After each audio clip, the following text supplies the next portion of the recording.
नमस्कार। आज हम एक ऐसे मामले की गहरी पड़ताल कर रहे हैं जहां किसी पर लगे आरोप नहीं बल्कि उस आरोप के तहत हुई गिरफ्तारी की प्रक्रिया ही सवालों के घेरे में आ गई। और वो भी सुप्रीम कोर्ट तक पहुंच गई। बिल्कुल, ये मामला है पत्रकार प्रबीर पुरकायस्था का, जिन्हें दिल्ली पुलिस के स्पेशल सेल ने 2023 में यूएपीए यानी गैर कानूनी गतिविधियां रोकथाम अधिनियम के तहत गिरफ्तार किया था। हाँ, और आज की हमारी चर्चा का मकसद ये तय करना नहीं है कि उन पर लगे आरोप सही थे या गलत। सही, बल्कि हम इस पर ध्यान देंगे कि ये गिरफ्तारी और उसके बाद की रिमांड की पूरी कार्रवाई हुई कैसे, क्योंकि कानून की दुनिया में क्या किया गया जितना जरूरी है उतना ही जरूरी ये भी है कि कैसे किया गया। क्या प्रक्रिया का पालन हुआ? एग्जैक्टली। सही कहा। और इसी प्रक्रिया की पड़ताल करने के लिए हमारे पास सबसे अहम दस्तावेज है सुप्रीम कोर्ट का 15 मई 2024 का फैसला। जी। इसी फैसले के आधार पर हम परत दर परत ये समझने की कोशिश करेंगे कि आखिर कोर्ट ने एक यूएपीए मामले में हुई गिरफ्तारी को पूरी तरह से अवैध क्यों घोषित कर दिया। तो चलिए शुरू करते हैं। हाँ, कहानी शुरू होती है 3 अक्टूबर 2023 की एक सुबह से, जो एक असाधारण कानूनी लड़ाई की वजह बन गई। तो सबसे पहले उस दिन की टाइमलाइन को समझ लेते हैं ताकि हमारे श्रोताओं के मन में एक साफ तस्वीर बन जाए। 3 अक्टूबर 2023 को सुबह सुबह दिल्ली पुलिस के स्पेशल सेल ने प्रबीर पुरकायस्था के घर और दफ्तर पर छापे मारे। हाँ, और दिन भर की तलाशी के बाद कई दस्तावेज और डिजिटल डिवाइस जब्त किए गए और उसी दिन शाम को 5:45 पर उन्हें यूएपीए के तहत औपचारिक रूप से गिरफ्तार कर लिया गया। ठीक है, तो गिरफ्तारी शाम 5:45 बजे हुई। जी। कानून के हिसाब से पुलिस के पास उन्हें मजिस्ट्रेट के सामने पेश करने के लिए 24 घंटे का वक्त होता है। बिल्कुल। यानी अगले दिन 4 अक्टूबर की शाम 5:44 तक का समय था। उनके पास काफी समय था, लेकिन यहीं से ये मामला आप कह सकते हैं असाधारण होना शुरू हो जाता है। कैसे? पुलिस ने इतनी देर इंतजार नहीं किया। उन्हें 4 अक्टूबर की सुबह 6 बजे से भी पहले एक रिमांड जज के घर पर पेश कर दिया गया। 1 मिनट, जज के घर पर सुबह 6 बजे? जी हाँ, उनके आवास पर। ये कोई सामान्य कोर्ट की कार्रवाई नहीं थी, बल्कि सुबह सुबह जज के आवास पर हुई सुनवाई थी। ये तो काफी असामान्य लगता है। आखिर इतनी भी क्या जल्दी थी? लेकिन इससे भी बड़ी बात तो वकील की मौजूदगी की थी, है ना? वही इस मामले का सबसे पहला और चौंकाने वाला पहलू है। पुरकायस्था ने अपने वकील के तौर पर श्री अर्शदीप खुराना को नियुक्त किया था, लेकिन जब उन्हें जज के सामने पेश किया गया तो श्री खुराना वहां नहीं थे। उन्हें इसकी कोई सूचना ही नहीं दी गई थी। क्या? उनकी जगह कोर्ट में एक रिमांड वकील श्री उमाकांत कटारिया मौजूद थे, जिन्हें पुरकायस्था ने नियुक्त नहीं किया था। 1 मिनट, मतलब जिस व्यक्ति को गिरफ्तार किया गया है उसका अपना चुना हुआ वकील कार्रवाई के दौरान मौजूद ही नहीं है और उसे पता भी नहीं है कि ये सब हो रहा है। ये तो किसी के बचाव के अधिकार का सीधा सीधा उल्लंघन लगता है। बिल्कुल। और ये बात तब और साफ हो जाती है जब हम देखते हैं कि उनके असली वकील श्री खुराना को रिमांड आदेश की कॉपी एक व्हाट्सएप मैसेज के जरिए सुबह 7:07 पर भेजी गई। 7:07 पर? हाँ, जबकि जज के आदेश पर समय सुबह 6 बजे का लिखा हुआ था। अच्छा। इसका साफ मतलब था कि रिमांड का फैसला हो चुका था, 7 दिन की पुलिस कस्टडी दी जा चुकी थी और उसके 1 घंटे बाद वकील को इसकी सूचना दी जा रही थी। ये प्रक्रिया का पालन करने जैसा नहीं, बल्कि प्रक्रिया पूरी हो जाने के बाद सिर्फ सूचित करने जैसा था। सही पकड़ा आपने। तो ये तो साफ तौर पर एक बड़ी प्रक्रियात्मक चूक लगती है, लेकिन मुझे लगता है कि कानूनी लड़ाई का मुख्य आधार इससे भी ज्यादा गहरा था। हाँ, बिल्कुल। मामला सिर्फ वकील की गैर मौजूदगी का नहीं था, बल्कि एक दस्तावेज को लेकर था, है ना? आपने बिल्कुल सही पकड़ा। असली कानूनी लड़ाई का सबसे बड़ा मुद्दा था गिरफ्तारी का आधार, यानी ग्राउंड्स ऑफ अरेस्ट का लिखित रूप में ना दिया जाना। अच्छा। पुरकायस्था के वकील और देश के जाने माने वकील श्री कपिल सिब्बल की सुप्रीम कोर्ट में यही दलील थी कि गिरफ्तारी के समय पुरकायस्था को ना तो मौखिक रूप से और ना ही लिखित रूप में ये बताया गया कि उन्हें किन ठोस वजहों और सबूतों के आधार पर गिरफ्तार किया जा रहा है। और ये इतना जरूरी क्यों है? आमतौर पर लोग सोचते हैं कि अगर पुलिस आपको गिरफ्तार कर रही है तो वजह तो बता ही देगी, इसे लिखित में देने की क्या खास अहमियत है? यहीं पर इस मामले का सबसे दिलचस्प कानूनी पहलू सामने आता है। बताइए। ये सिर्फ एक प्रक्रियात्मक नियम नहीं, बल्कि भारत के संविधान के अनुच्छेद 22(1) के तहत दिया गया एक मौलिक अधिकार है। ये अधिकार कहता है कि हर गिरफ्तार व्यक्ति को ये जानने का हक है कि उसे क्यों गिरफ्तार किया गया है।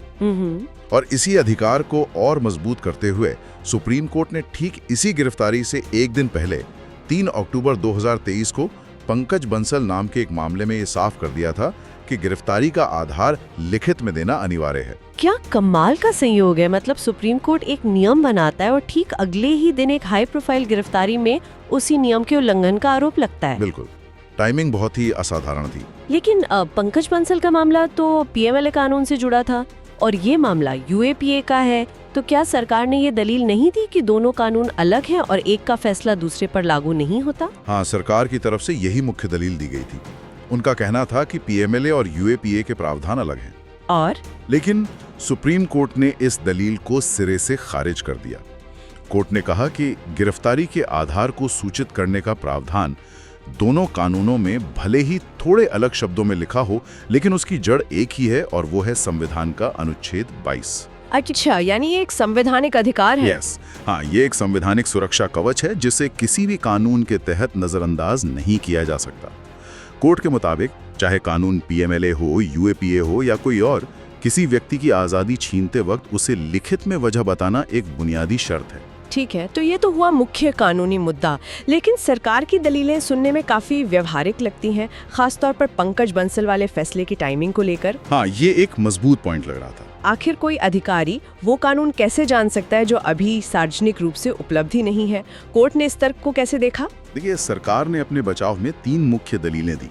पहली, जैसा आपने कहा कि पंकज बंसल का फैसला 3 अक्टूबर को सुनाया तो गया था, लेकिन सुप्रीम कोर्ट की वेबसाइट पर 4 अक्टूबर की देर रात को अपलोड हुआ। इसलिए जांच अधिकारी से ये उम्मीद नहीं की जा सकती कि उन्हें इसके बारे में तुरंत पता चल गया होगा। ठीक है, और दूसरी दलील? दूसरी दलील ये थी कि आरोपी के वकील को फोन पर सुना गया था और रिमांड आवेदन की कॉपी व्हाट्सएप पर भेजी गई थी, जिसमें गिरफ्तारी के आधार का जिक्र था। और तीसरी दलील? तीसरी दलील ये थी कि अब जब मामले में चार्जशीट दायर हो चुकी है तो गिरफ्तारी में हुई कोई भी शुरुआती गड़बड़ी अपने आप ठीक हो जाती है। अच्छा, मतलब अब उस पर ध्यान नहीं देना चाहिए और केस को मेरिट पर चलने देना चाहिए। बिल्कुल, ये एक दिलचस्प तर्क है कि बाद की कार्रवाई शुरुआती कमी को पूरा कर देती है। और इन दलीलों पर सुप्रीम कोर्ट का क्या कहना था? क्या कोर्ट ने इन्हें माना? कोर्ट ने इन तीनों दलीलों को एक-एक करके और बहुत विस्तार से खारिज कर दिया। अच्छा। पहली दलील यानी फैसले के अपलोड न होने पर कोर्ट ने संविधान के अनुच्छेद 141 का हवाला दिया। कोर्ट ने कहा कि सुप्रीम कोर्ट का फैसला सुनाए जाने के पल से ही देश का कानून बन जाता है। वाह। उसे वेबसाइट पर अपलोड करना सिर्फ एक प्रशासनिक काम है। अज्ञानता का बहाना यहाँ नहीं चल सकता। और फोन पर सुनवाई वाली बात का क्या? वो तो रिकॉर्ड में भी लिखा होगा। यहाँ पर कोर्ट ने एक जासूस की तरह काम किया। कैसे? कोर्ट ने रिमांड आदेश को बहुत ध्यान से देखा और एक अजीब बात नोट की। आदेश में जो लाइन लिखी थी कि वकील को फोन पर सुना गया, उसकी लिखावट बाकी आदेश की लिखावट से अलग और ज्यादा बारीक थी। सच में? हाँ, कोर्ट ने ये इशारा किया कि ऐसा लगता है जैसे ये लाइनें बाद में जोड़ी गई हों। और कोर्ट ने ये भी कहा कि जब आदेश सुबह 6 बजे ही पारित हो चुका था तो वकील को 7 बजे के बाद सूचित करने या सुनने का कोई मतलब ही नहीं रह जाता। ये तो बाद में प्रक्रिया को सही दिखाने की कोशिश जैसा था। बिल्कुल। एक मिनट, मतलब सुप्रीम कोर्ट ने इतनी बारीकी से जांच की कि उन्होंने निचली अदालत के जज के हाथ की लिखावट पर भी ध्यान दिया। ये तो किसी जासूसी कहानी जैसा लगता है। हाँ, इससे पता चलता है कि कोर्ट इस मामले को कितनी गंभीरता से ले रहा था। और वो तीसरी दलील कि चार्जशीट फाइल होने के बाद सब कुछ ठीक हो जाता है, उस पर कोर्ट का रुख सबसे ज्यादा सख्त था। कोर्ट ने एक बहुत महत्वपूर्ण सिद्धांत को दोहराया। इसे ऐसे समझिए, अगर किसी पेड़ की जड़ ही जहरीली हो तो आप बाद में उसके तने पर कितने भी मीठे फल लगा दें, वो पेड़ तो जहरीला ही कहलाएगा ना। सही बात है। कोर्ट का कहना था कि गिरफ्तारी की प्रक्रिया न्याय की जड़ है। अगर वही असंवैधानिक और अवैध है तो बाद में चार्जशीट का फल लगाकर उसे सेहतमंद नहीं बनाया जा सकता। शुरुआत की अवैधता को बाद की कोई भी कार्रवाई वैध नहीं बना सकती। बिल्कुल यही कहा कोर्ट ने। ये एक बहुत शक्तिशाली उपमा है, इससे सारी बात साफ हो जाती है। लेकिन मेरे मन में एक सवाल अब भी है। पूछिए। क्या गिरफ्तारी मेमो पूरी तरह से खाली था? उसमें कुछ तो लिखा होगा कि गिरफ्तारी क्यों की जा रही है। ये एक बहुत ही जरूरी सवाल है और यही हमें इस मामले के सार तक ले जाता है। गिरफ्तारी मेमो खाली नहीं था। तो फिर? उस पर गिरफ्तारी के कारण यानी रीजंस फॉर अरेस्ट लिखे हुए थे, लेकिन कोर्ट ने रीजंस फॉर अरेस्ट और ग्राउंड्स ऑफ अरेस्ट के बीच एक बहुत बारीक लेकिन महत्वपूर्ण अंतर को उजागर किया। अच्छा, तो ये दोनों अलग अलग चीजें हैं। क्या फर्क है इनमें? बहुत बड़ा फर्क है। गिरफ्तारी मेमो में जो रीजंस लिखे थे वो बहुत सामान्य और औपचारिक थे, जैसे आरोपी को आगे कोई और अपराध करने से रोकने के लिए, ठीक है, मामले की उचित जांच सुनिश्चित करने के लिए या सबूतों से छेड़छाड़ रोकने के लिए। समझ गई। ये कारण तो किसी भी मामले में किसी भी आरोपी के लिए इस्तेमाल किए जा सकते हैं। एग्जैक्टली। ये एक तरह से एक स्टैंडर्ड टेम्पलेट है। तो ग्राउंड्स ऑफ अरेस्ट इससे अलग कैसे है? ग्राउंड्स ऑफ अरेस्ट व्यक्तिगत और विशिष्ट होते हैं। इसमें वो ठोस तथ्य, सबूत और जानकारी होनी चाहिए जिनके आधार पर जांच अधिकारी को ये विश्वास हुआ कि इसी व्यक्ति को गिरफ्तार करना जरूरी है। ये जानकारी आरोपी को ये समझने में मदद करती है कि उस पर असल में क्या आरोप है, ताकि वो अपना बचाव तैयार कर सके, रिमांड का विरोध कर सके और जमानत के लिए सही आधार पर अर्जी दे सके। तो कोर्ट ने साफ कहा कि गिरफ्तारी मेमो में सिर्फ सामान्य कारण लिखे थे, वो विशिष्ट आधार नहीं थे जो कानून के तहत जरूरी हैं। जी हाँ। तो इसका मतलब ये है कि कानून सिर्फ ये नहीं पूछता कि आपने किसी को क्यों गिरफ्तार किया, बल्कि ये पूछता है कि आपके पास वो कौन से ठोस सबूत थे जिन्होंने आपको इस नतीजे पर पहुंचाया। बिल्कुल। ये तो जांच एजेंसी पर बहुत बड़ी जिम्मेदारी डालता है। लेकिन कुछ लोग ये भी तर्क दे सकते हैं कि ये सब सिर्फ शब्दों का खेल है, एक तकनीकी नुक्ताचीनी है। अगर पुलिस को लगता है कि कोई व्यक्ति यूएपीए जैसे गंभीर कानून के तहत राष्ट्रीय सुरक्षा के लिए खतरा है, तो क्या एक कागज न देने की वजह से पूरी कार्यवाही को रद्द कर देना सही है? ये इस फैसले के दिल में बसा हुआ मौलिक सवाल है और सुप्रीम कोर्ट का जवाब एक जोरदार नहीं है। कोर्ट कहता है कि ये तकनीकी नुक्ताचीनी नहीं है। तो क्या है? एक संवैधानिक लोकतंत्र में प्रक्रिया ही पदार्थ है। The how is as important as the what. ये प्रक्रियात्मक नियम कोई मामूली औपचारिकता नहीं है, बल्कि ये वो सुरक्षा कवच हैं जो राज्य की असीमित शक्ति और एक नागरिक के अधिकारों के बीच संतुलन बनाते हैं। और यूएपीए जैसे सख्त कानूनों में तो ये और भी महत्वपूर्ण हो जाते होंगे। बिल्कुल, जहां जमानत मिलना लगभग नामुमकिन होता है। ऐसे में गिरफ्तारी के समय मिलने वाले ये शुरुआती संवैधानिक अधिकारी किसी नागरिक के पास अपना बचाव करने का एकमात्र और सबसे मजबूत जरिया होते हैं। तो अंत में इन सभी दलीलों को सुनने के बाद सुप्रीम कोर्ट ने प्रबीर पुरकायस्था की गिरफ्तारी और उसके बाद दिए गए रिमांड आदेश दोनों को अवैध घोषित कर दिया और उनकी रिहाई का आदेश दिया। हाँ।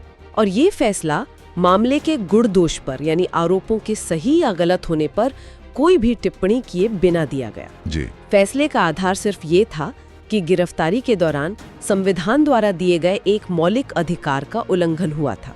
बिल्कुल, ये फैसला एक शक्तिशाली अनुस्मारक है कि प्रक्रिया का पालन करना कितना महत्वपूर्ण है, खासकर जब किसी व्यक्ति की व्यक्तिगत स्वतंत्रता दांव पर हो। कोर्ट ने अपने फैसले में बार बार इस बात पर जोर दिया कि गिरफ्तारी के आधार को लिखित रूप में सूचित करने का अधिकार केवल एक औपचारिकता नहीं, बल्कि एक अति पवित्र यानी सैक्रोसैंक्ट। सैक्रोसैंक्ट। हाँ, जिसे किसी भी हाल में नजरअंदाज नहीं किया जा सकता। ये मामला वाकई प्रक्रिया के महत्व को रेखांकित करता है और ये हमें एक बहुत ही महत्वपूर्ण विचार के साथ छोड़ जाता है। हाँ, ये मामला हमें एक बड़े सवाल पर सोचने के लिए मजबूर करता है। राष्ट्रीय सुरक्षा और व्यक्तिगत स्वतंत्रता के बीच एक बहुत ही नाजुक संतुलन होता है। सही। जब यूएपीए जैसे सख्त कानूनों के तहत कार्रवाई होती है तो ये संतुलन और भी नाजुक हो जाता है। सुप्रीम कोर्ट इन प्रक्रियात्मक सुरक्षाओं को अति पवित्र कहता है। तो हमें ये सोचना चाहिए कि एक हाई प्रोफाइल मामले में इस सबसे बुनियादी सुरक्षा कवच को कैसे और क्यों नजरअंदाज कर दिया गया? यही सवाल है। ये फैसला सिर्फ एक व्यक्ति की रिहाई के बारे में नहीं है, बल्कि ये राज्य की शक्ति और नागरिक के अधिकारों की सीमाओं को परिभाषित करने के बारे में भी है।